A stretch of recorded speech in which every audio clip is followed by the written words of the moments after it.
National, narito ang inyong mga News Blaster. Headlines News Blast. Farm to Market Roads project ngayon 2026, titiyakin ng DA na walang magiging anomalya. Ekonomiya ng Pilipinas underperforming dahil hindi marunong gumamit ng resources ang gobyerno ayon sa isang ekonomista. US President Donald Trump hiniling na tulungang ibalik sa Pilipinas si Duterte na nasa ICC. Dating Congressman Mike Defensor kunestyon ang priorities ng administrasyon sa pagpapanagot sa korupsyon sa flood control. Galit ng taong bayan, kitang-kita na lalo sa social media ayon sa isang political vlogger. Sa International News, German President binatikos ang kasalukuyang Trump administration. Sa Sports News, mahigit 200 atleta ipapadala para sa 2026 ASEAN Para Games. Aragalang maglalaro na rin para sa SGA ngayong 2026 PVL season. At sa ating showbiz news, Karina ng ESPA nag-volunteer sa isang child care facility sa South Korea. Headlines News Blast. Sumasambulat sa buong Pilipinas. Sunshine News Blast. Magandang tanghali Pilipinas, araw ngayon ng Biyernes, January 9, 2026. Ako yung makakasama, Val Divina Production. Sumasambulat sa buong Pilipinas. Sunshine News Blast. Tali-tali natin mga balita, tiniyak ng Department of Agriculture na ang magiging Farm to Market Road projects ngayong taon ay walang magiging anomalya. Ginawa ni Agriculture Secretary Francisco Chu Laurel Jr. ang pahayag bilang tugon sa mga nagsabing mahigit 800 o 800 farm-to-market road projects ng ahensya ang umano'y sobrang presyo o kulang sa mga espesifikasyon. Nauna na rin binatikos ng Senado ang DA dahil sa mga nagkaraang questionableng farm-to-market road projects na umano'y nagkakalaga ng mahigit 10 billion peso sa pamalaan. Samantala, sa 2026 General Appropriations Act, nakalaan sa DA ang 297 billion pesos kung saan 33 billion pesos dito ay ilalaan para sa FMR projects. Sunshine News Blast. Underperforming ang ekonomiya ng Pilipinas. Sa panayam ng SM9 News, sinabi ng ekonomista si Dr. Michael Batu na hindi magaling gumamit ng pamalaan sa mga resources dahilan para maging underperformer ang bansa. Ang malala pa, ang government spending ng pamalaan ay hindi napupunta sa paglago kundi sa mga bulsa lang ng mga politiko. Sunshine News Part of Blast. the reason kung bakit tayo underperforming kasi inefficient yung ating gobyerno in terms of using its resources. Kumbaga may budget yung ating gobyerno pero yung budget ng gobyerno natin hindi siya nagtatranslate into economic growth. Kung titingnan po ninyo yung ating gross domestic product, around 20% of our GDP is government spending. So kumbaga, pag nag-spend ang ating gobyerno, ang mangyayari niyan is magkakaroon niyan ng epekto sa demand at magkakaroon niyan ng positibong epekto sa paglago ng ating ekonomiya. Ang government spending natin ay hindi siya nagtatranslate ng growth. Kung hindi growth ng mga bulsa ng mga politicians natin, hindi makikinabang ang taong bayan. Ang ekonomistang si Michael Batu sa panayam ng SM9 News, nakikita naman ni Batu na ang pagkukonsente ni Pangulong Bongbong Marcos Jr. sa mga pangyayari sa budget ay dahilan din bakit underperforming ang ekonomiya ng Pilipinas. Sunshine News Blast. Patuloy na bumababa ang approval at trust ratings ng publiko sa Senado at sa Kamara. Ayon sa pahayag 2025 End of the Year Survey, bumaba ang approval rating ng Senado mula 28% patungo sa 24%. Ang Kamara ay bumaba naman mula 21% patungo sa 20%. Isinagawa ang pahayag 2025 End of the Year Survey noong December 7 hanggang 10, 2025 at mayroon itong 1,500 respondents. Sunshine News Blast. Nananawagan naman si former Anti-Corruption Commission Chairman Greco Bellica kay US President Donald Trump na tumulong na mabawit maibalik sa Pilipinas si dating Pangulong Rodrigo Duterte na kasalukuyan detainee ng International Criminal Court o ICC sa Netherlands. Sa kanyang open letter kay Trump, iginiit ni Bellica na may kakayahan ng justice system ng Pilipinas para resolbahin ang kaso laban sa war on drugs ng dating Pangulo. Sinabi pa ni Bellica na humaharap ang Pilipinas sa malalaking suliranin tulad ng droga, korupsyon at pagtatanggol sa teritoryo sa West Philippine Sea na inihalin tulad niya sa mga hamon na kinakaharap ng Venezuela. Gayunman, hindi naman hinihilin ni Bellica na arestuhin ng Estados Unidos ang kasalukuyang Pangulo ng Pilipinas kagaya ng ginawa kay Venezuelan President Nicolas Maduro. Anya, ang layunin ng kanyang apela ay makamit ang pag-uwi ni Duterte mula sa ICC at tiyaking mabibigyan ng due process ang 84 years old na former head of state dito sa bansa. Matatandaan na umani ng suporta sa mayorya ng Pilipino ang war on drugs ni FPRRD dahilan para makakuha ito ng excellent ratings kahit pababa na ito sa pwesto noong taong 2022. Batay nga sa June 26 hanggang 29, 2022 survey ng SWS o ang huling linggo ng Duterte presidency, 88% ng adult Filipinos ang nagsabing satisfied sila sa 6 na taong termino ni FPRRD. Sunshine News Blast. Dating Congressman Mike Defensor kunestyon ang priorities ng administrasyon sa pagpapanagot sa korupsyon sa flood control. MJ Mondihar sa balita. Pagkalapag pa lang sa NAIA Terminal 3, posas agad ang sinalubong ng mga otoridad kay retired Air Force Major General Romeo Poquis.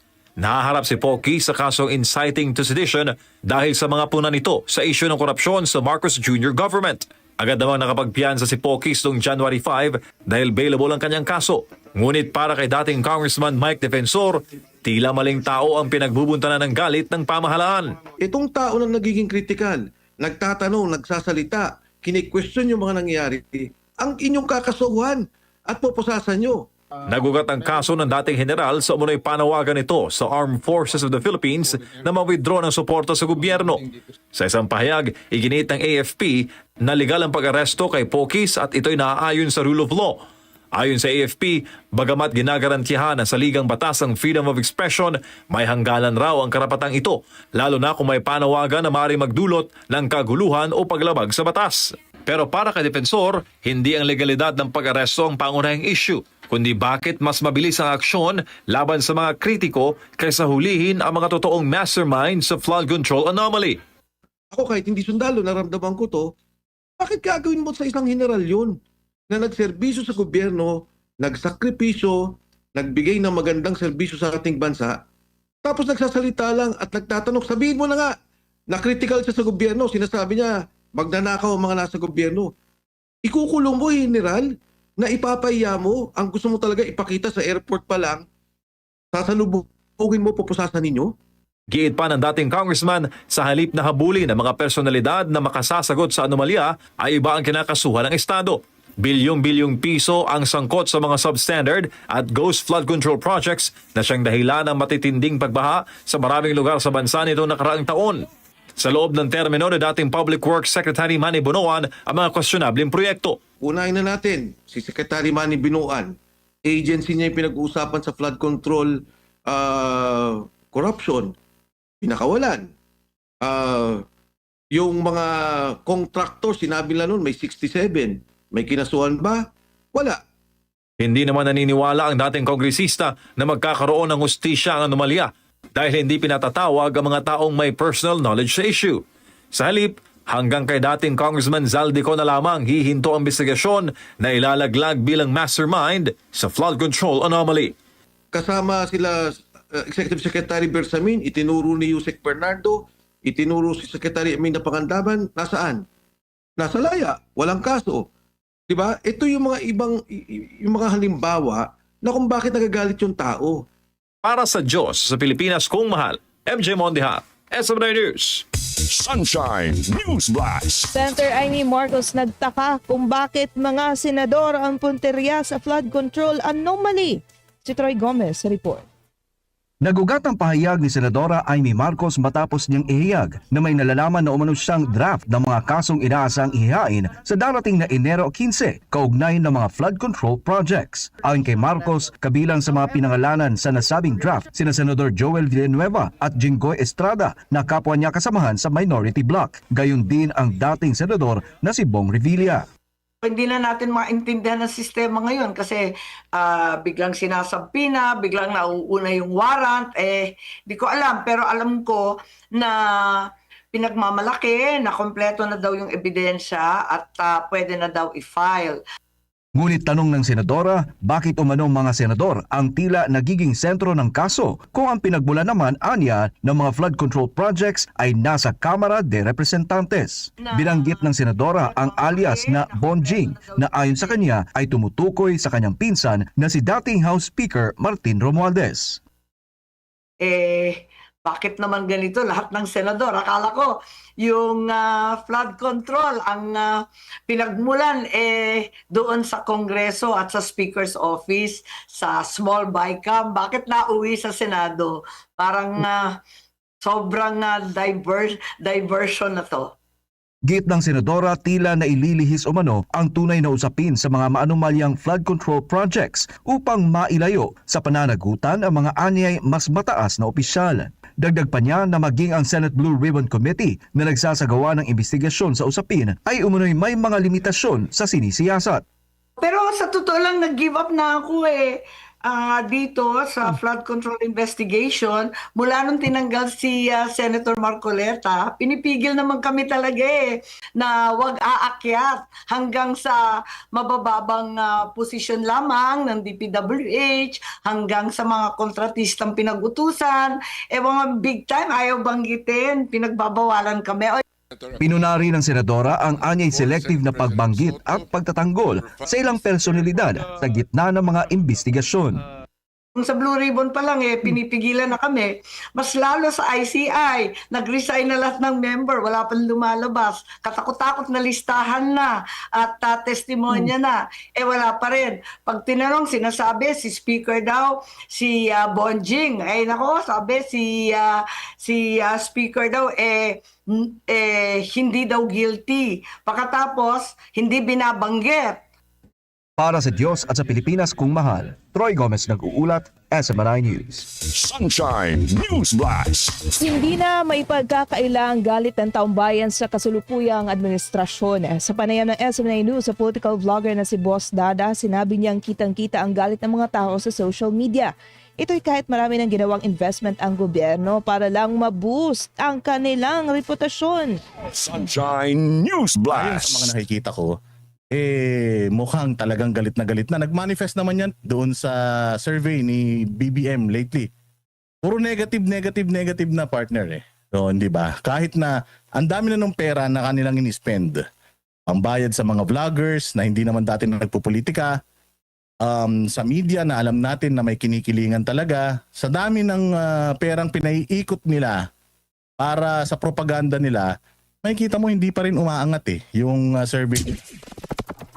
Ang political vlogger na si Boss Dada sa panayam ng SMNI News bilang tugon din ito ng political vlogger sa ginawang pag-aresto kay retired Air Force General Romeo Poquis kamakailan.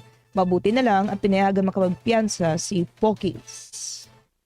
Sunshine News Blast. Marami ang disappointed sa Independent Commission for Infrastructure o ICI. Ayon na to kay Sergio Ortiz Luis, ang President ng Employers Confederation of the Philippines o ECOP sa panayam ng SMNI News. Sanhi sa payag na ito ang mistulang walang resulta ng mga investigasyon ng ICI kahit nauna nang sinabi na maipapakulong ang umano'y mga big fish na sangkot sa korupsyon gaya ng flood control anomaly bago magpasko. Sinabi na rin ni Ortiz Luis na ang 2026 national budget ay nananatiling korap at hindi malinis kahit sabihin ng Kongreso na wala na itong korupsyon. Sunshine News Blast. Maraming ang disappointed sa ICI. We were looking at that. Wala nangyari. And ngayon, meron na mga association na sumulat tungkol dito sa budget na disappointed din sila. Hindi nila maintindihan yung the most anomalous budget ng 2025, para mas malaki pa itong budget kayo paano nangyari yun? Para it defies logic. Si Sergio Ortiz Luis, ang president ng Employers Confederation of the Philippines o ECOP sa panayam ng SN9 News. Sumasambulat sa buong Pilipinas. Sunshine News Blast. Time check 11:45 in the morning.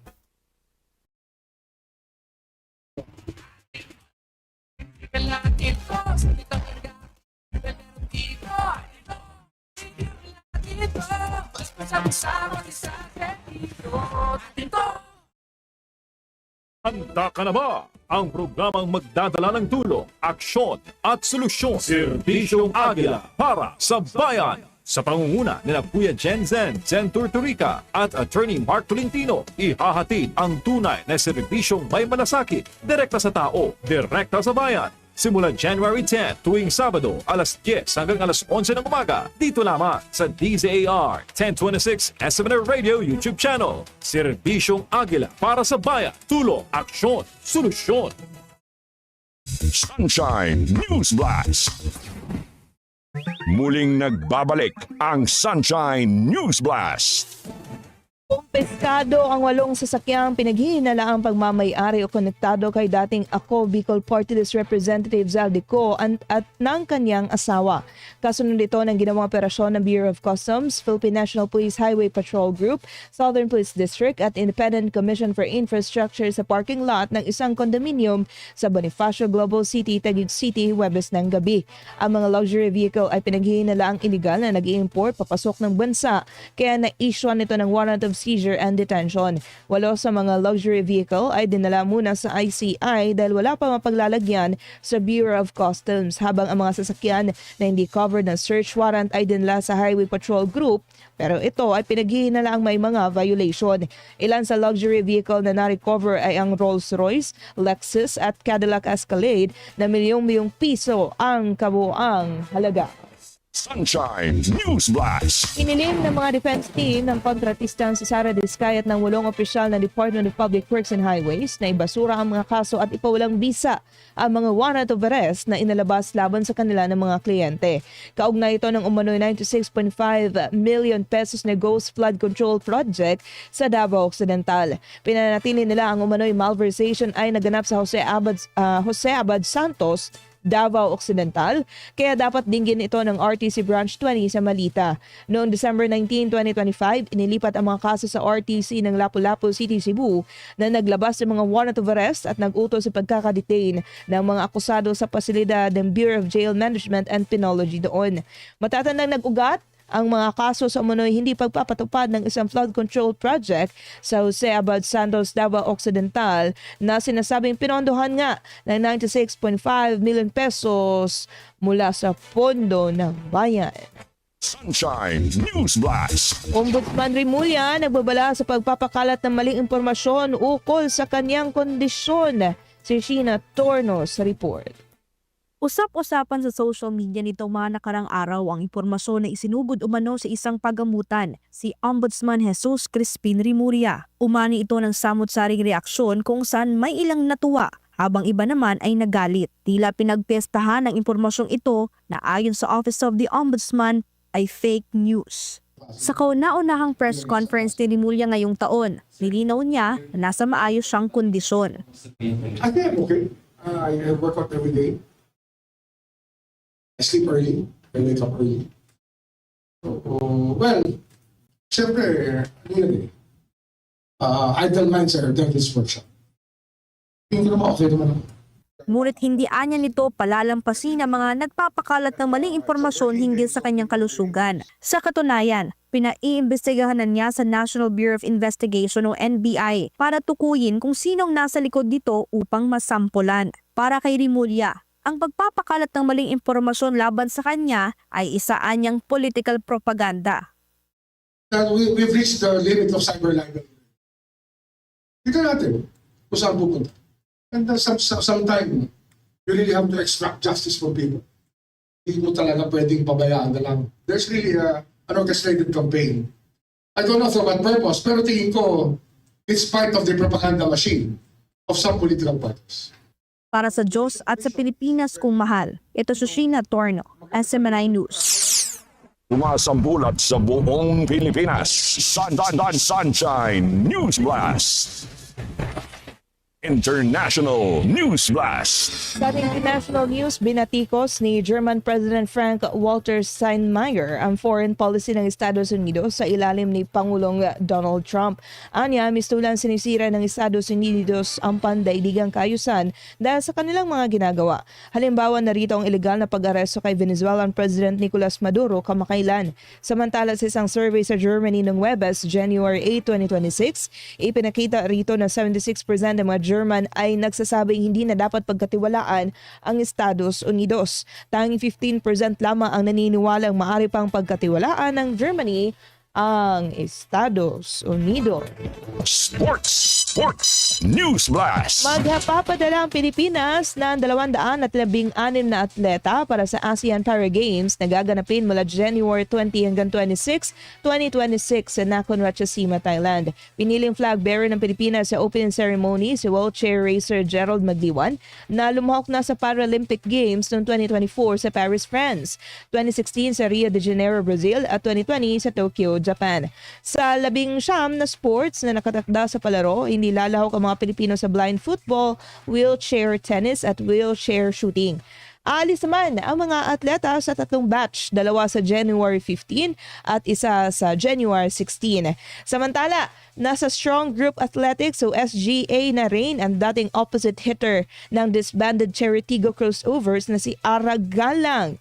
Kasama niya sa SGA ang kapwa Cheritigo player na si Aimee Hernandez. Showbiz News Blast. Nag-volunteer si Karina ng ESPA sa Vinhome sa South Korea, isang child care facility para sa mga ina na hindi kasal at sa kanilang mga anak. Noong January 3, 2026, ibinahagi ng Vinhome sa kanilang opisyal na website ang pagbisita ni Karina. Ibinahagi ng organisasyon na personal na kipag-ugnayan sa mga batang K-pop idol at nagpapakita ito ng init at malasakit. Sinusuportahan ng Vinhomes ang mga single mothers sa pagharap sa mga pagsubok at sa pagsisimula ng panibagong buhay. Sumasambulat sa buong Pilipinas. Sunshine News Blast. Ang salita ng Ama sa pamamagitan ng hinirang na anak ng Diyos, Pastor Apollo C. Kibuloy. In Matthew 10:39, he that findeth his life shall lose it, and he that loseth his life for my sake shall find it. Ang sino mang makakasumpong ng kanyang buhay ay mawawala nito. Ang sino mang mawawala ng kanyang buhay dahil sa akin ay makakasumpong nito. At eto na nga mga